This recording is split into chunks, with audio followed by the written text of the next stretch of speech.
So this morning, like I said, we do start a brand new series, and it is about the life of Moses. We'll be looking at 14 episodes from the life of Moses, and I have creatively entitled this series, Basket Case. You get it? You got that? You got that, right? Because Moses is in a basket. We'll get to that story, guys. We'll get to that story. But I'm pretty pumped about this series, and as I was preparing this first installment this week, I thought, man, this is so good. This is maybe even too good for a summer series. But we've put it together this way on purpose because we recognize that summers are very short here in Saskatoon, so you feel released and be guilt-free. If you're going to be away on a trip or at the cabin or something like that on a weekend, that's great. We designed this series specifically so that if you miss a couple of weeks in between episodes or stories, you'll be okay. You can continue to track with it. Two other things very quickly. I'm going to be taking a little bit of a break for the next few weeks because I need to just rest and recharge after a long season and prepare for next season and look at what we're going to be teaching in the next year to come. And number two, we're inviting other voices to speak into our community over the summer weeks. And this is super important. It's important because we need other people with other points of view and other perspectives, people that God has shaped and directed in different ways to speak into our community. That's super healthy. And also, we're trying really hard to make this stage, this platform, an opportunity for speakers of all kinds to use the gifts that God has given them and to hone their crafts. We're going to have people like Allison and Kurt carrying the extra load, doing 2 sermons each. And then we're going to have a bunch of other people who are somehow connected to our community. Some have been teachers for a long time, and some are just starting out. Now, let me say a word to those of you who are worried about hearing speakers that aren't as good as you think they should be. It is important for us as a church to provide this platform. Why? Because God can still speak to you through someone who is green or a rookie, and God needs to shape and train those people as well to be of certain use in His kingdom. Now listen, you are the lucky ones. You know why? Because you got me after 20 years of bad sermons, and then you got me. I was terrible in the 1990s. You wanted no part of that. So we want to create an opportunity for those to hone their craft, to use their gifts, to feel it out. So it's your job not only to listen, but to support them. Is that good? Oh, that's good. All right. Okay. That's good. Awesome. Fantastic.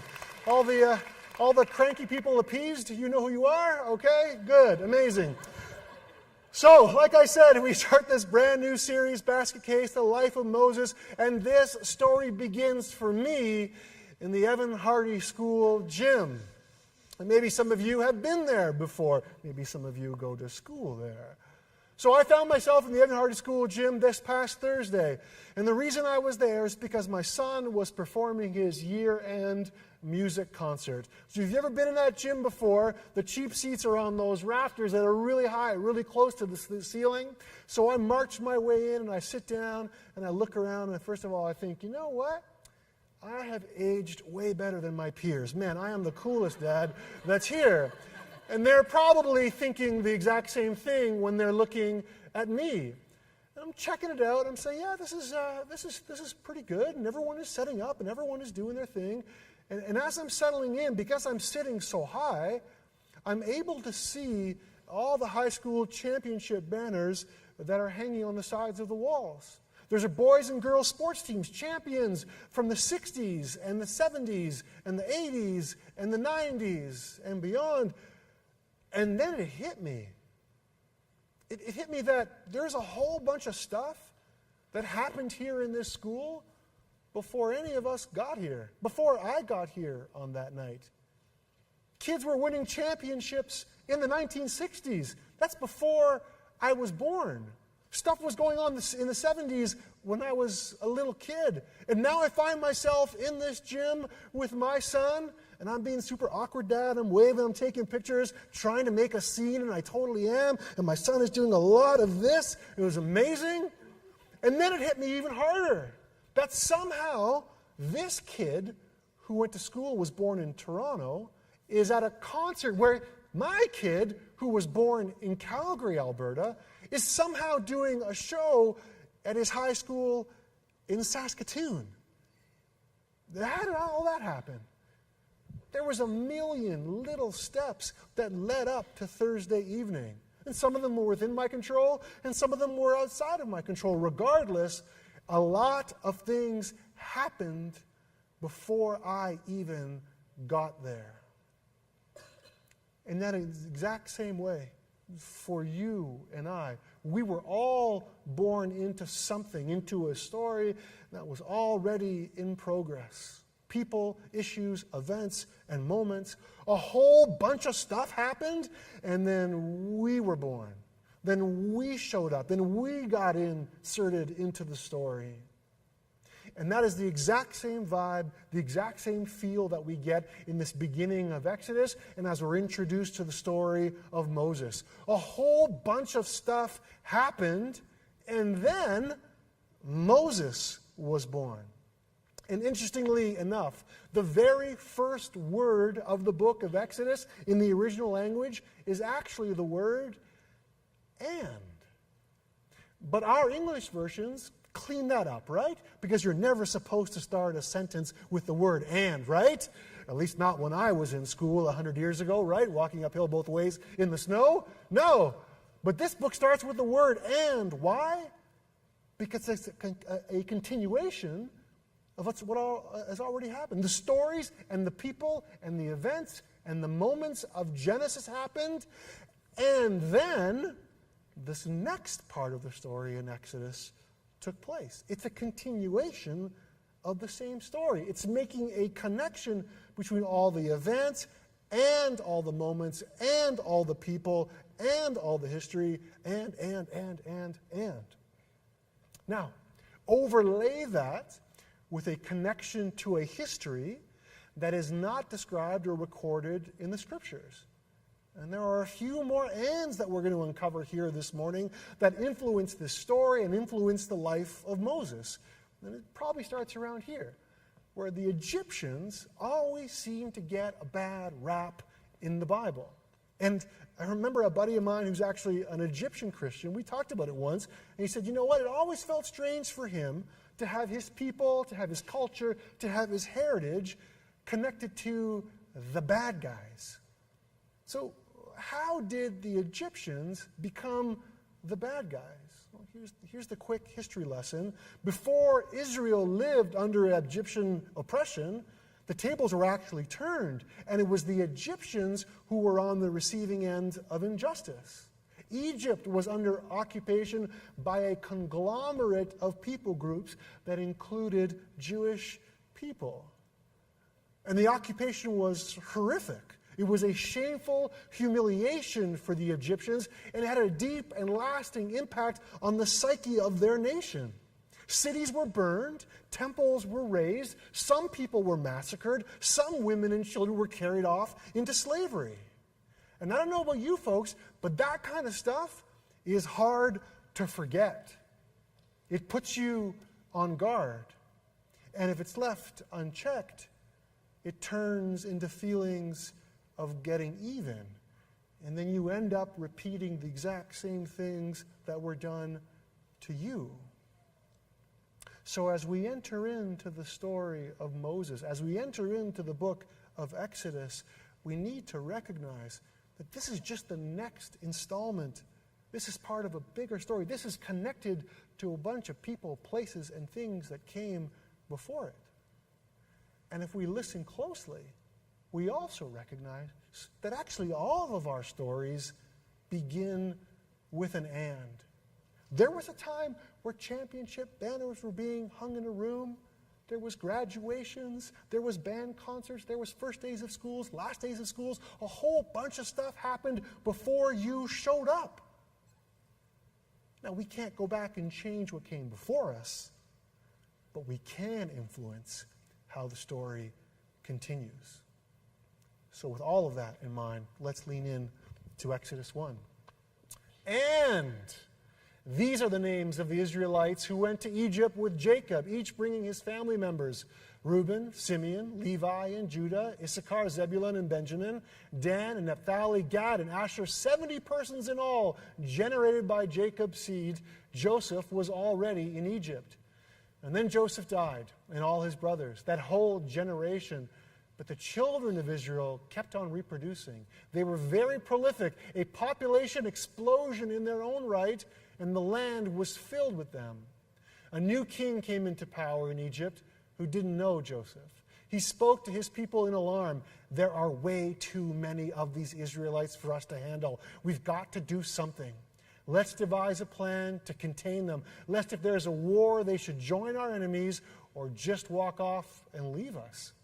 So they organized them into work gangs and put them into hard labor under gang foremen. They built the storage cities Pithom and Ramses for Pharaoh, but the harder the Egyptians worked them, the more children the Israelites had. Children everywhere. The Egyptians got so they couldn't stand the Israelites and treated them worse than ever, crushing them with slave labor. They made them miserable with hard labor, making bricks and mortar and back-breaking work in the fields. They piled on the work, crushing them under the cruel workload. So the tables have turned. The oppressors have become the oppressed, and vice versa. And Exodus introduces this story with a list of names, which, if you're like me, I always skip those parts because I don't know these people and I can barely pronounce their names, so why would I care about them? But there is something very intentional about Exodus beginning this story with the names of people who have become slaves. Because when you're a slave, you become just part of an anonymous mass.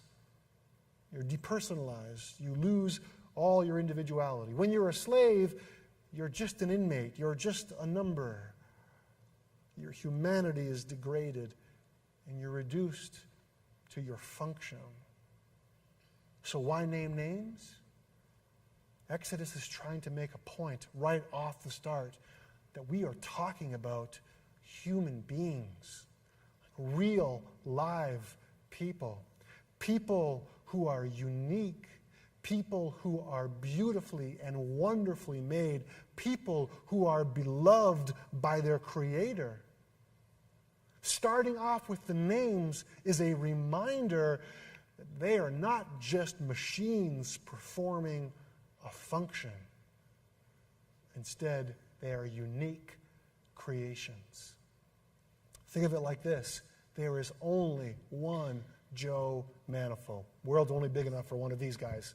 You can't be me, and I can't be you. Even if you tried to be me, you couldn't. Why? Because we didn't have the same parents with all they went through. You weren't born on April 25th, 1975 in Toronto, Ontario. You didn't live through all the things that I lived through. You weren't with me this morning when I shaved. I only saw you guys like 5 minutes ago. You're not me. You can't do what I do. But at the same point, I can't do what you do. There's only one Ian Hawthorne. Only one. The world is only big enough for one Ian Hawthorne. Only one Ian who can be husband to Jenny. Only one Ian who can be dad to Ethan. Only one Ian put together exactly the way Ian is supposed to be put together. Ian cannot be compared to anybody else. Do you know why? Because there are no other Ian Hawthornes to compare him to. There is only one. Now, he can't be me, and I can't be him. He can't do what I do. I can't do what he does. He can't perform the functions that I perform. I can't perform the functions or be the person that he is supposed to be. So then, as you and I are dropped into this story that's already in progress, Exodus reminds us that even though you're showing up late to the game, even though those banners were hung before you were born, you are important. You are special. You are an individual. You are unique. You are wonderfully and beautifully made, and you are beloved by your Creator. The challenge for us is that we live in a culture that challenges that actually wants us to forget all that. I got a text from a buddy just this week, out of the blue, and he says, I think I'm going to quit today. And I was like, what? What's going on? He's like, things are getting brutal at work. They keep piling more and more and more and more and more work on, and they're actually shrinking our department.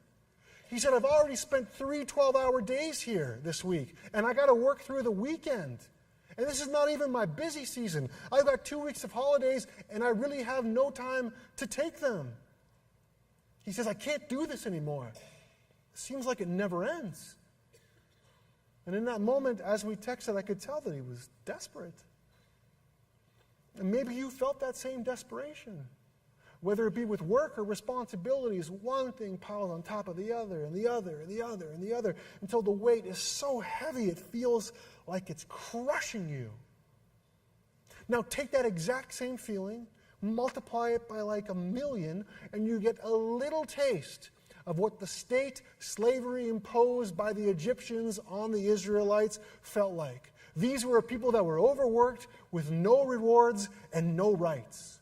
In fact, they were turned into brick-making machines so that buildings and temples and storehouses could be built in Egypt. They had a daily quota that they could not meet, and the work was so heavy and so hard that it would break down their bodies. Some stories go this far, saying that they got so dirty and so dry, and the worst part was that many of them were only able to bathe once a season.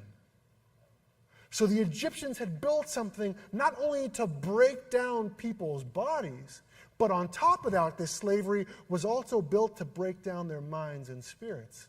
The story goes like this, is that the weaker slaves were actually given loads that were too heavy for them to carry as they worked. And the stronger slaves were actually given loads that were far lighter than they were able to carry. So they were starting to mess with their minds. Imagine if you couldn't pull what was given you. Or imagine what you have is lighter than what you can actually carry, but you have to watch your brothers and your sisters break their bodies because they can't do something that you actually can do. This whole mind game was set up to erode their spirits. So let's hit a big time out right there. Are you in a space today where it feels like all you are is a brick-making factory in Egypt?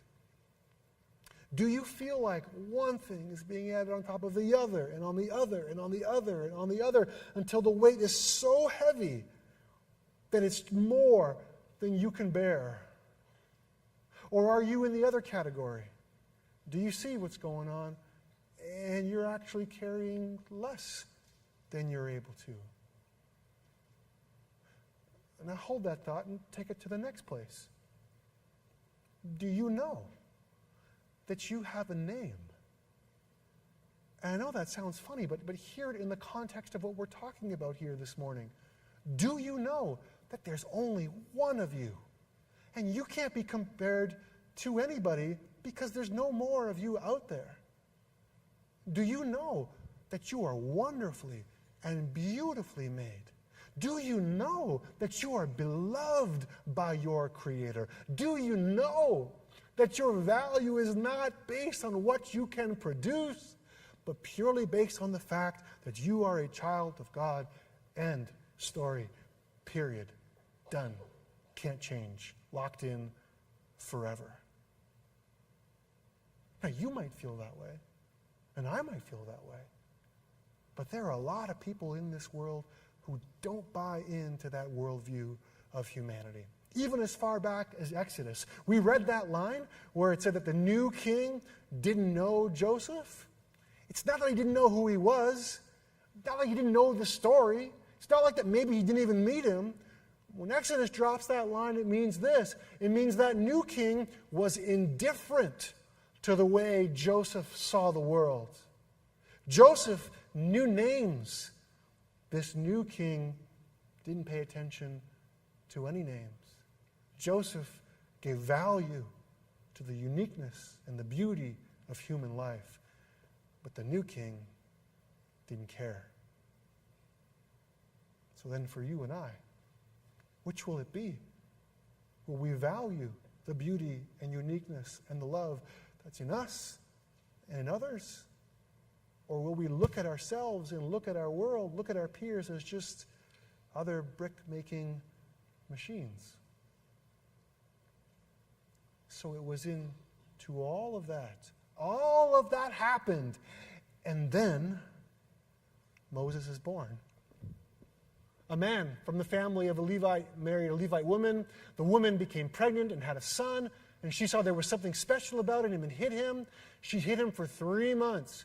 And when she couldn't hide him any longer, she got a little basket boat made of papyrus, waterproofed it with tar and pitch, and placed the child in it. Then she set it afloat in the reeds at the edge of the Nile, and his sister stood at a distance to see what would happen to him.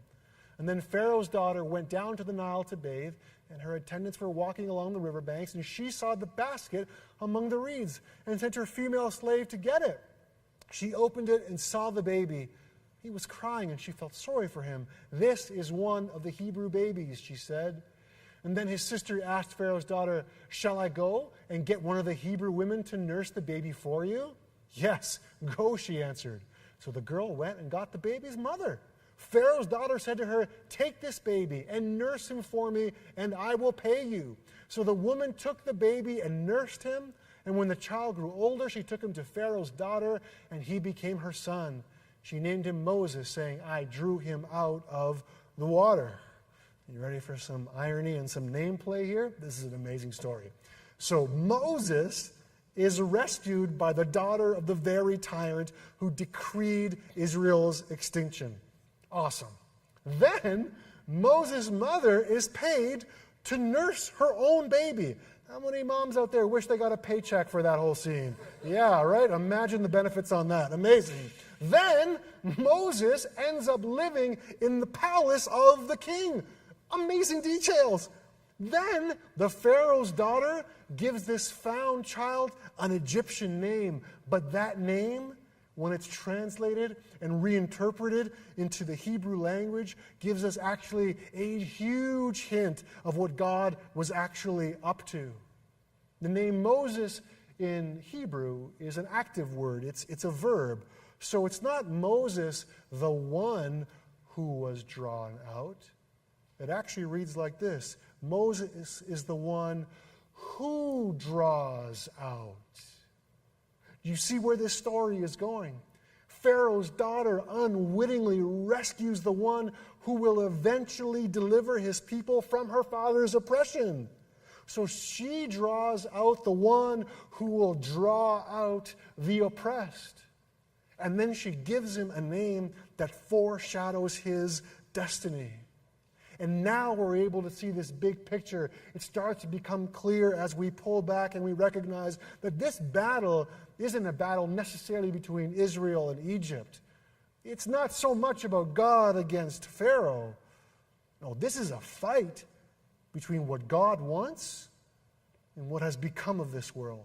This is a face-off between God's justice and the injustice that has overtaken God's good world. This is a clue that God has not given up on people, that he remembers names, and that he is up to something.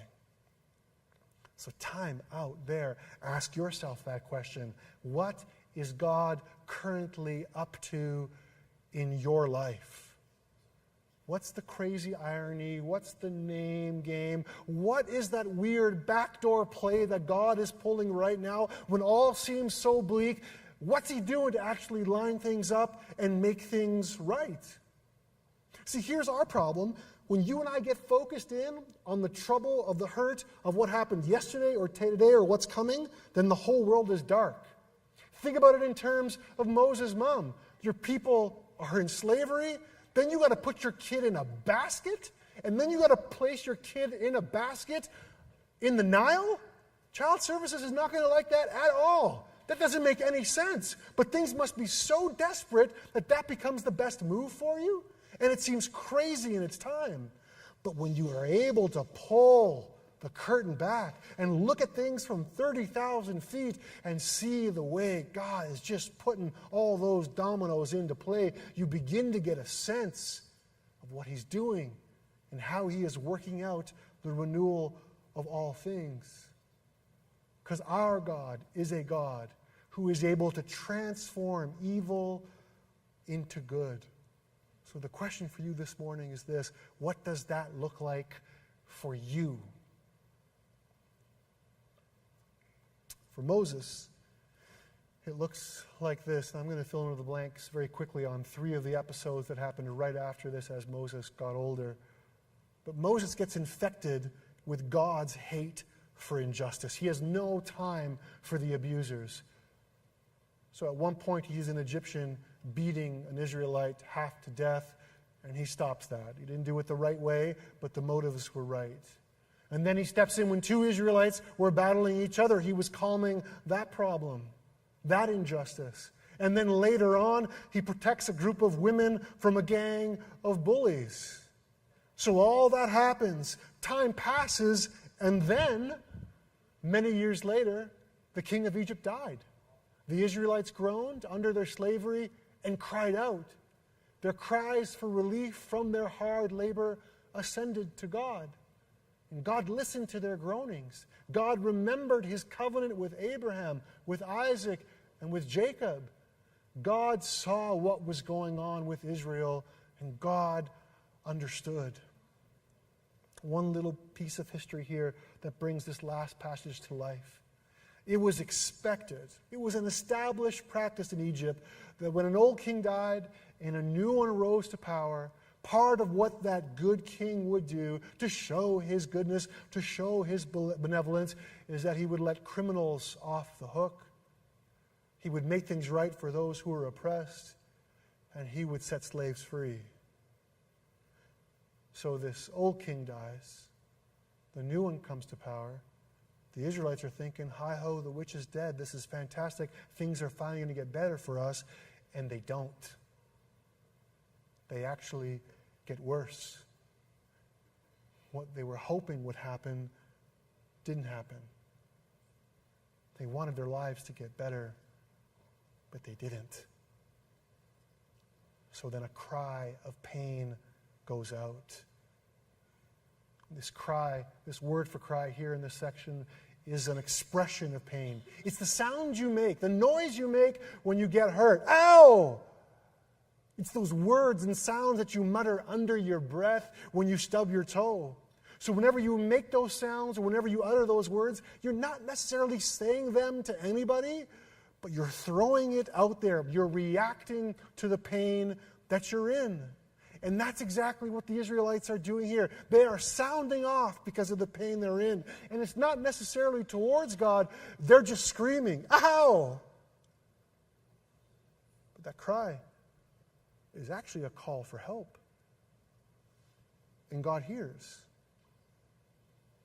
The sound is one of pain. And God feels it. It's the unmasking of misery.